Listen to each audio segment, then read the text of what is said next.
무엇보다 이번 한 주 또 열심히 살아내시느라 너무 고생하셨습니다. 모든 성도님들이 다 주 5일제로 살아가는 건 아니지만 오늘까지 많은 직장인들이 일이 끝났겠죠. 자영업을 하시는 분은 내일도 또 내일 모레도 일하시는 분들이 있을 텐데 어찌됐든 오늘까지 전부 수고 많으셨습니다. 우리 옆에 있는 분들하고 같이 인사할까요? 한 주 정말 수고 많으셨습니다.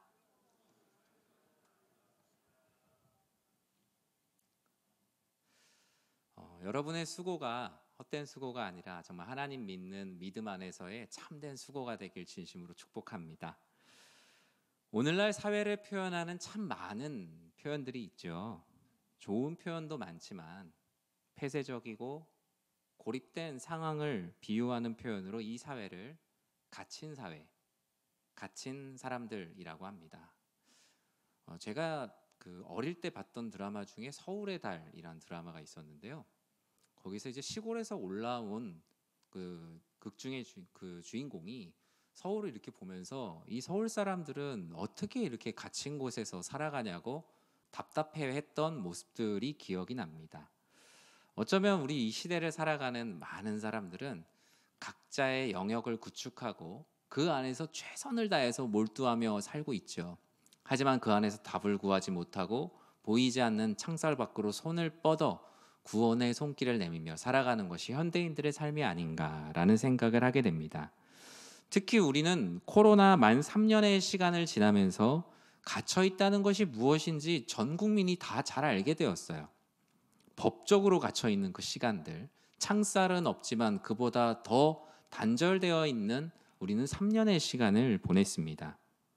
무엇이 갇힘인지, 그리고 갇힘으로 인한 외로움이 무엇인지, 고독이 무엇인지, 우울함이 무엇인지, 또 그 안에서 어떻게 그리스도인으로 살아야 되는지에 대해서 실제적으로 해보는 시간, 그동안 이론으로 알았던 모든 신앙을 실제로 살아내보는 시간을 우리는 지나고 있습니다. 진로에 대해서 갇힘을 경험합니다. 평안이 없는 절망 속에 갇혀 있는 분들도 있고요. 여러 가지 이유로 인해 사람들을 만나지 않고 스스로 갇힘을 자처하는 분들도 있습니다. 오늘날 많은 사람들이 또 사회의 기준에 의해 갇혀 있거나 스스로 갇힘을 자처하고 구원의 손길을 내밀고 있는 분들이 얼마나 많은지요. 하나님은 이와 같이 갇혀 있는 자들, 자유함이 없는 자들, 억눌린 자들을 너무나 사랑하시고 불쌍히 여기셔서 예수 그리스도를 보내주시고 우리들에게 구원의 은혜를 주시지 않았습니까? 그런데 오늘 본문에 예레미야가 참 어려운 상황에 놓여 있습니다. 예레미야는 눈물의 선지자죠. 왜 그가 눈물을 흘렸을까? 그와 함께 동역하는 이들이 없었고 그가 하나님 앞에 무언가를 해보려고 했을 때 오히려 조롱하는 이들이 참 많았고, 우리가 예레미야를 1장에서 52장까지 참 읽어보면 예레미야 말씀을 읽으면 이 사람이 참 힘들었겠구나. 그 사명이 힘든 것도 힘들겠지만 하나님의 말씀을 받아서 전하는데 같이 동역할 이가 없다라는 그 어떤 영적인 외로움이 이 본문 안에서 참 많이 느껴지더라고요. 예레미야는 사람들이 보기에 좋은 시위대 뜰 감옥에 갇혀 있었습니다. 그냥 가둬놓은 것이 아니라 사람들이 보기 좋은 곳에다가 본보기로 가둬놓은 거예요. 그러니까 형벌만 주는 것이 아니라 명예까지도 완전히 죽여버리는 형벌을 받고 있습니다. 우리나라 예전에 가장 무서운 형벌이 팽형이라는 벌이 있었다고 합니다. 그 벌은 무엇이냐면 일종의 인격과 명예를 살인하는 형벌이었어요. 사람을 실제로 죽이는 것이 아니라 광화문 앞에다가 큰 솥을 갖다 놓고 거기에다가 사람을 넣는 거예요. 그리고 팔팔 끓이는 모션을 취하고 그 사람은 이제 죽었다라면서 살아있는 사람을 죽은 사람처럼 평생 가족들이 대하는 형벌이 있었다고 해요. 어쩌면 예레미야는 몽둥이로 맞는 것은 아니지만 시위대 뜰에 갇혀서 너무나 큰 고난을 당하고 있었습니다. 오늘날로 말하면 종교 사상범이나 정치범 또는 나라에 어떤 위해를 가한 어떤 역적이자 내란의 주모자처럼 예레미야는 감옥에 갇혀 있었어요. 그럴 수밖에 없었던 게 유다 왕 시드기야가 포로로 잡혀갈 거라고 왕 앞에서 말을 했죠. 왜냐하면 하나님의 말씀이니까요. 시드기야는 기분이 나빠서 예레미야를 그냥 가둬버린 겁니다. 그 시대는 이미 악으로 기울어진 운동장이었기 때문입니다. 시대는 이미 하나님의 말씀을 거부하고 있었고 어느 누구도 하나님 말씀 앞에서 회개하려 하지 않고 기울어진 탐욕으로 그냥 편안하게 살아가려고 하니 하나님에 대한 소망이 도무지 남아있지 않았던 시대죠. 왕이 가둔 것이기 때문에 풀어줄 사람도 없고 선지자가 갇혔다는 것이 더 큰 낙심으로 다가왔어요. 조금 소수에 함께 동역하는 이들도 처음에는 의로운 분노가 있었죠. 어떻게 예레미야를 가두냐라면서 슬퍼하고 힘들어했지만 점점 그 말씀과 예언에 이게 맞나라는 의구심을 갖기 시작합니다. 예레미야는 그것이 더 힘들었어요. 내가 하나님 말씀을 전하다가 갇혀 있는 것보다 하나님 말씀을 믿었던 이들이 한 사람 한 사람 돌아가며 홀로 남는 것을 경험하게 되는 그 시간. 많은 간증 집회들을 보면 그렇잖아요. 주로 잘된 사람들이 간증하지 않습니까? 뭐 이렇게 하다가 잘 됐다. 그러면 이제 막 적어요. 아, 그렇게 해야 잘 되는구나. 그런데 잘 신앙생활을 하다가 계속 어려움 가운데 놓여 있을 수 있잖아요. 또는 잘 됐던 분이 나중에 잘 안 된 거 보면 적었던 거를 아, 이거 이대로 하면 안 되겠다라고 지워버리기도 하는 게 사람의 본성이에요. 들었던 것도 잊어버리고 적었던 것도 버리는 게 바로 사람입니다. 예레미야 역시 그들처럼 이제 아무것도 할 수 없는 신세가 되었어요. 점점 예레미야의 마음에 갇힌 자로서의 시간이 지나면 지날수록 소망이 사라지고 절망이 커지는 그때 하나님께서 과연 그러면 예레미야를 어떻게 일으키시고자 하셨을까요? 오늘 말씀 아주 유명한 말씀이죠. 1절과 3절까지 말씀인데 먼저 1절을 같이 한번 읽어보도록 하겠습니다. 예레미야가 아직 시위대 뜰에 갇혀 있을 때 여호와의 말씀이 그에게 두 번째로 임하니라 이르시되. 갇힌 자, 이 예레미야를 위하여 하나님께서는 찾아오셨어요. 갇힌 자를 위하여 베풀어 주시는 하나님의 은혜는 찾아오시는 하나님입니다. 예레미야가 스스로 하나님을 찾아갈 수 없을 때, 그의 마음 가운데 하나님을 찾아갈 동력이 남아있지 않을 때, 감옥에 갇혀서 자신의 영적 상황과 유다의 백성들이 침몰해가는 모습을 보고만 있어야 했을 때, 하나님의 존전에 찾아갈 힘이 없을 때 하나님은 찾아갈 수 없는 예레미야에게 찾아오시는 하나님으로 은혜를 주셨어요. 신학자 몰트만이라는 사람이 있는데 이 신학자 몰트만이 했던 유명한 말 중에 기억이 나네요. 하나님께서는 그 사람의 신학의 자리로 찾아가신다고요. 하나님에 대해서 고민하고 염려하고 그가 갈등하는 그 신학의 자리에 하나님께서 찾아가신다. 속수무책의 상황, 정말 손을 묶은 것처럼, 아니 정말 손이 묶여서 어찌할 도리가 없고 꼼짝할 수 없는 그에게 하나님께서 찾아가셨어요. 사실 그런데 예레미야의 삶을 이렇게 쭉 보면요, 예레미야 52장까지를 쭉 읽어보시면 예레미야의 삶 자체가 늘 찾아오시는 하나님을 경험했던 삶입니다. 찾아오시는 하나님, 늘 임하시는 하나님. 예레미야서 1장을 시작하자마자 2절에 뭐라고 쓰여져 있냐면요, 2절에 이렇게 쓰여져 있어요. 아몬의 아들 유다왕 요시야가 다스린 지 13년에 여호와의 말씀이 예레미야에게 임하였고, 예레미야 1장은 시작하자마자 여호와 하나님께서 예레미야를 찾아가시는 것으로 시작을 합니다. 예레미야 1장에서 마지막 52장까지 제가 쫙 다 세보니까 매 순간순간 예레미야를 찾아오시는 하나님, 내가 너를 찾아왔다, 내가 너에게 임하였다라는 표현이 50번이 넘게 나오더라고요. 1장에서 52장까지 거의 매장 나온다고 할 수 있습니다.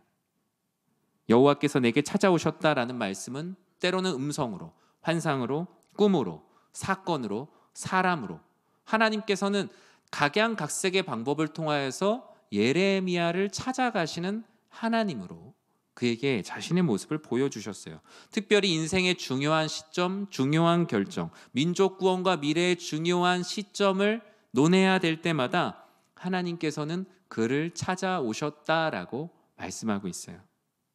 특히 오늘 본문은 정말 하나님의 찾아오심이 간절히 필요한 예레미야, 다른 사람들 면회 안 와도 하나님이 나를 면회와 주셨으면 하는 그 마음으로 있는 예레미야에게 하나님께서 면회를 오시는 장면입니다. 예레미야는 하나님이 갇혀있는 자신의 감옥 가운데 찾아오는 순간 너무나 큰 감동과 감격을 느꼈어요.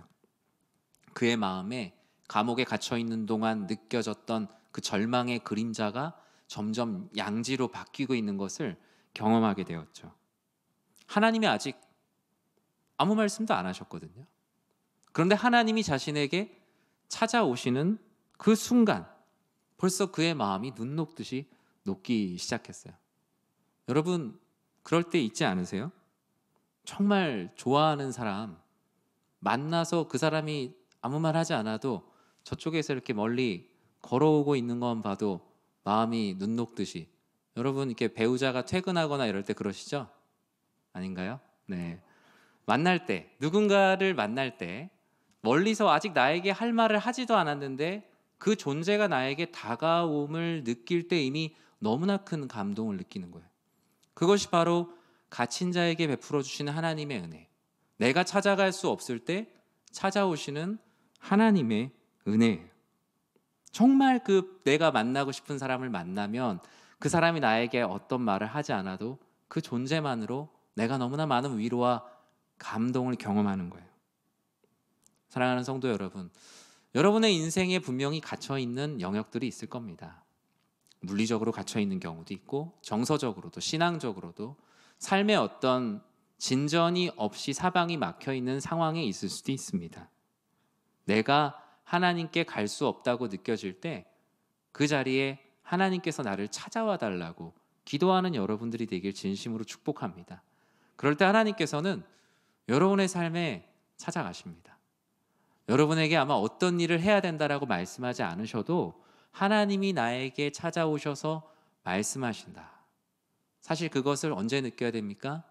예배 때마다, 삶의 모든 순간에, 내가 개인이 기도할 때, 하나님의 말씀을 읽을 때, 심지어 잠을 자며 꿈을 꿀 때, 하나님은 모든 방법을 동원하여서 하나님께서 찾아오셨으면 하는 이들의 마음에 신방을 가세요. 그들의 마음에 찾아가셔서 위로하시고 필요한 말씀을 해주시고, 어떤 순간에는 아무 말씀도 하지 않으시지만 그 하나님의 찾아오심만으로 사람은 큰 은혜와 감동을 경험하게 되는 거예요.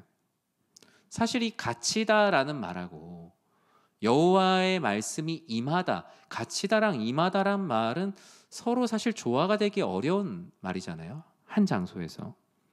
그런데 갇힌 자에게 가장 필요한 것은 찾아오심이에요. 임함이에요. 무언가 고립되어 있을 때 나를 찾아오는 사람, 나를 기억하고 나와 함께 해주는 사람이 얼마나 소중합니까? 우리가 갇힌 것 같은 상황 속에서 하나님의 이름을 기억하고 기도할 때 하나님께서는 언제나 우리의 갇힌 현장에 찾아오실 준비가 되어 있음을 믿으시는 우리 성도님들 되시길 주님의 이름으로 축복합니다. 주님께서는 2절에서 내가 어떤 분인지 이 갇힌 자를 위하여 주시는 하나의 말씀을 더 준비하셨습니다. 우리 2절 말씀을 같이 한번 읽어볼까요? 이를 행하시는 여호와, 그것을 만들며 성취하시는 여호와, 그의 이름을 여호와라 하는 이가 이와 같이 이르시도다. 아멘. 갇힌 자를 위하여 하나님께서 주시는 은혜는 바로 말씀하시는 하나님입니다. 하나님은 예레미야와 같이 갇힌 자들을 위하여 찾아오시고 그리고 찾아오셔서 말씀하시는 하나님이십니다. 하나님은 자신의 임재를 통해 갇힌 자에게 자유와 희망을 주십니다. 그리고 그냥 왔다가 돌아가시는 분이 아니라 갇혀 있는 자에게 꼭 필요한 말씀을 주시죠. 하나님이 말씀하신다라는 표현은 오늘 보면 예레미야를 봤을 때는 일을 주관하시는 하나님이란 뜻이에요.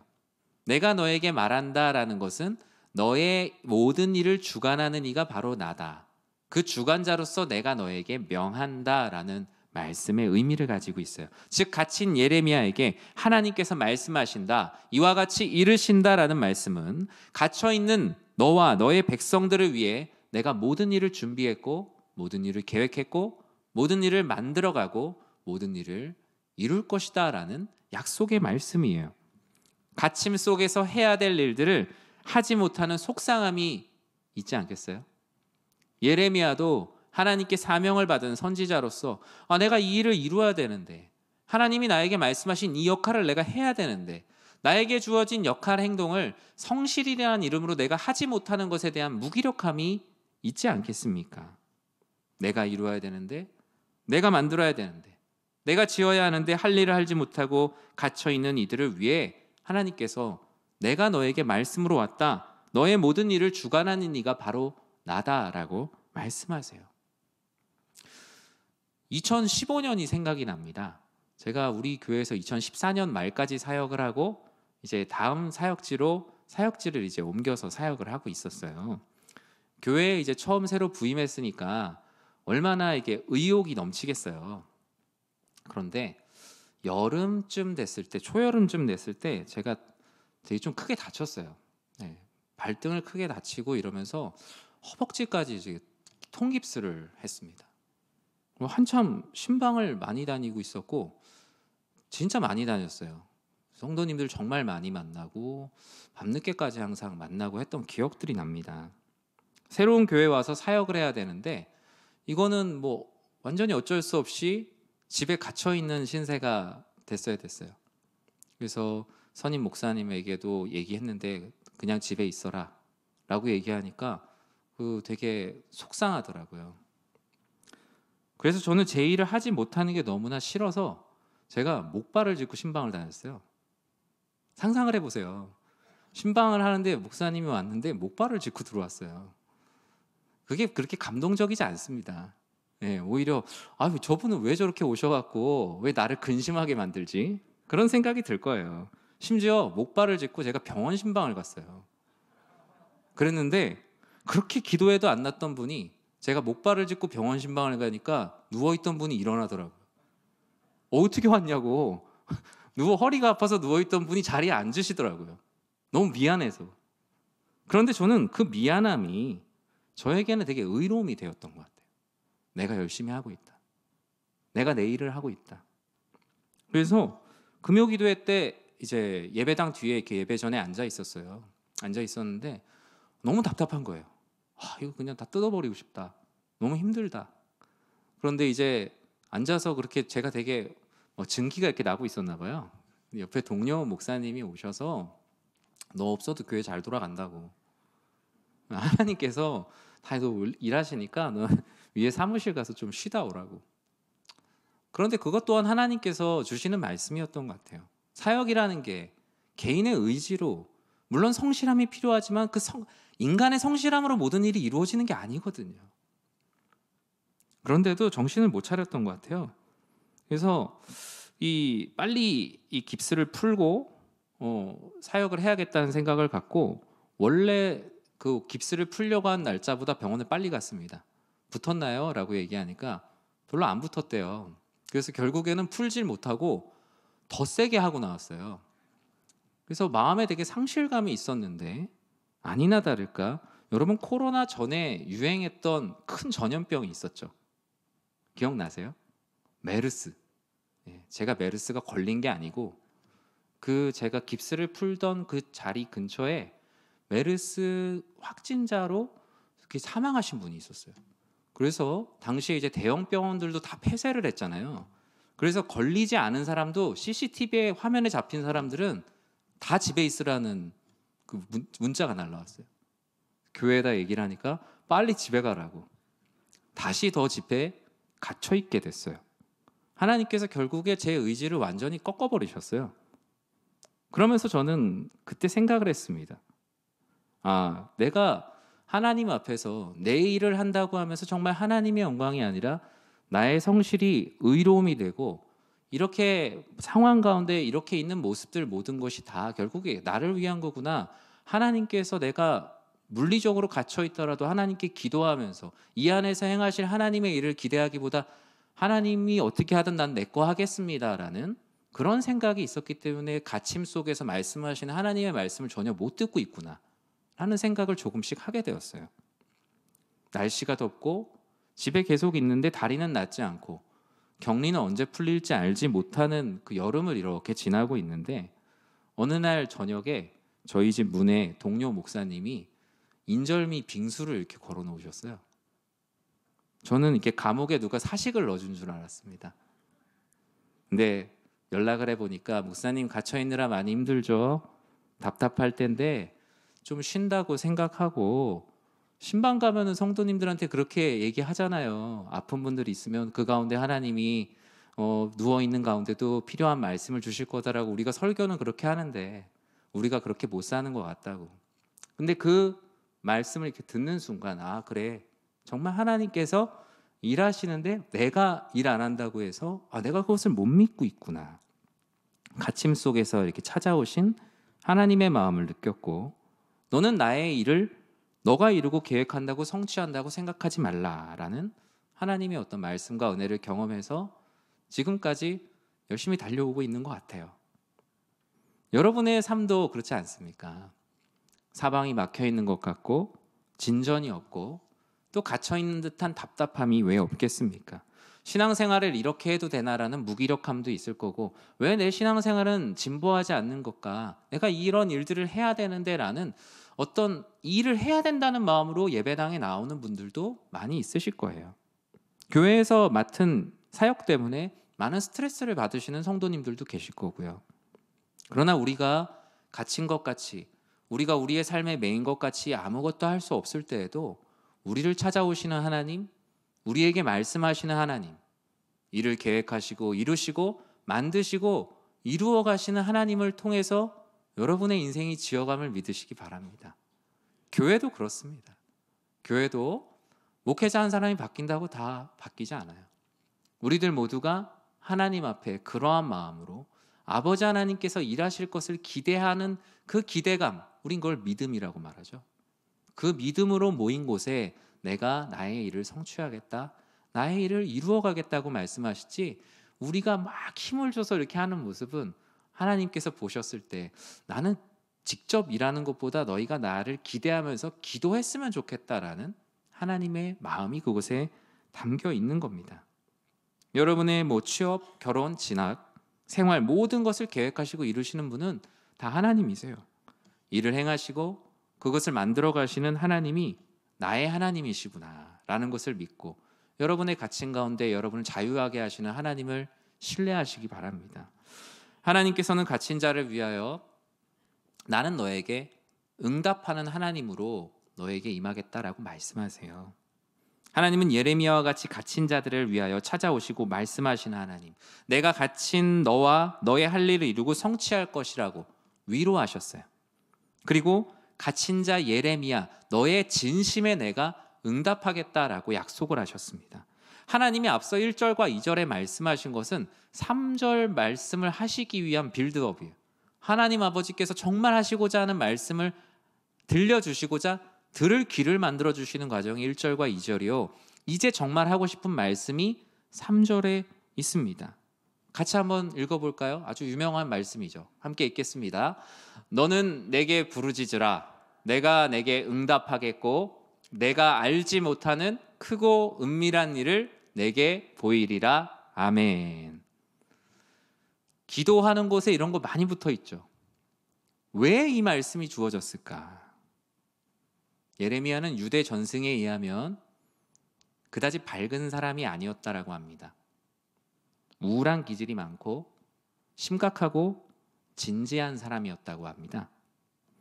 그런 그가 감옥에 갇힌 자가 되었으니 어땠을까요?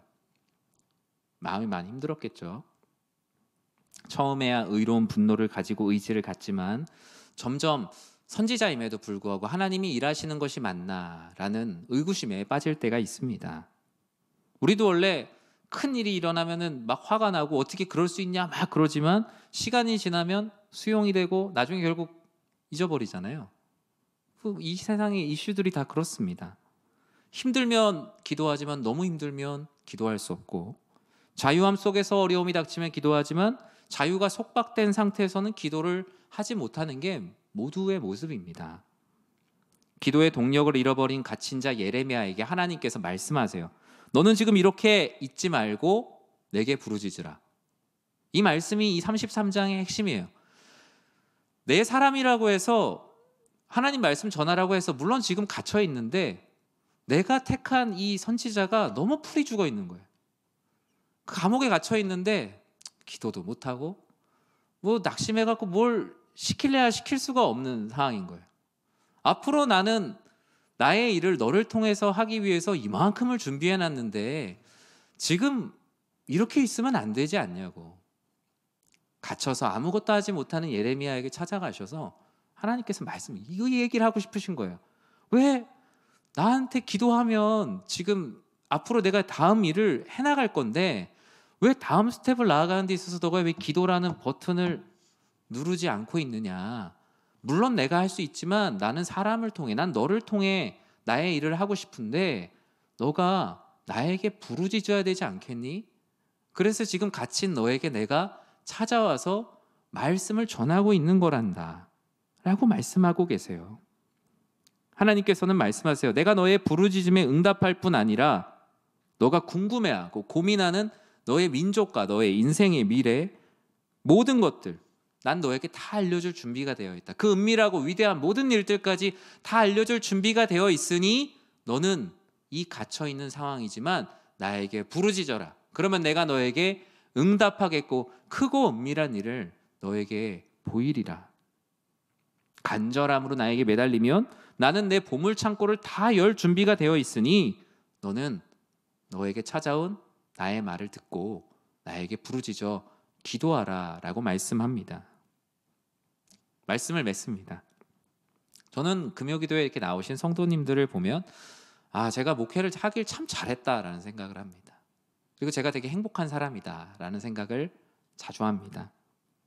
목회의 길을 시작하게 해주신 하나님의 은혜에 대한 큰 감사와 감동을 느끼는 많은 순간들이 있지만 이 금요일 저녁에 피곤한 가운데 피곤한 몸을 이끌고 나와서 기도하시는 성도님들을 보면 내가 존경할 만한 성도님들과 목회를 하고 있구나라는 감사와 감동이 있습니다. 하나님께서는 누군가 단 한 사람이라도 기도의 불을 내가 붙여줄 수 있다면 그리고 그 불이 꺼지지 않도록 기도의 강단을 한 교회 안에서 지켜갈 수 있다면 너의 인생은 참 성공한 인생이다라고 제가 기도할 때마다 하나님께서 그런 마음을 주시거든요. 여러분 안에 만약에 기도하고 싶은 마음이 생긴다면 그것은 기적입니다. 왜냐하면 사람의 정서로는 이루어질 수 없는 일이에요. 내가 만약에 정말 하나님께 기도하고 싶다면 그 이유는 오직 하나입니다. 하나님께서 갇힌 나를 위하여 찾아오시고 말씀하시고 우리 마음의 소원에 응답하시기 위해서 여러분들을 이 자리에 부르셨습니다. 하나님께서 갇힌 자 예레미야에게 왜 기도하라고 하실까요? 괴롭히려고 하시는 게 결코 아닙니다. 하나님은 사람을 통해서 예레미야를 통해서 일하고 싶은데 너가 부르짖어야 내가 일할 것 아니냐. 내가 다 준비해놨는데 나는 너의 기도로 신호탄으로 삼아서 너와 함께 이 민족과 하나님 나라와 너의 인생을 위해 뛰고 싶은데 너가 기도라는 호루라기를 불어야 되지 않겠냐. 내가 불 수도 있지만 난 너가 불었을 때 뛰고 싶다. 그것이 바로 우리를 사랑하시는 하나님 아버지의 마음입니다. 성령 하나님은 하나님이 하실 수 있는 일을 아이와 같은 우리의 손에 맡기십니다. 우리가 어른으로서 버튼을 누를 수 있지만 아이의 손을 붙잡아서 너가 한번 눌러봐 라고 아이에게 기회를 주는 그 마음으로 우리에게 기도하라고 하시는 겁니다. 우리를 괴롭히는 것이 아니라 기도를 해야만 들어주려고 하는 인색한 하나님이 아니시라 그 기회를 우리들에게 주시는 거예요. 기도는 갇힌 자의 절망을 끝내고 놀라운 역사를 일으킵니다. 여러분을 통해서 하나님의 놀라운 역사가 일어나길, 여러분의 삶과 가정과 교회에 찾아오시는 말씀하시는 응답하시는 하나님으로 인해 기뻐하는 모두가 되시길 주님의 이름으로 축원합니다. 우리 이 시간에 함께 찬양했으면 좋겠습니다.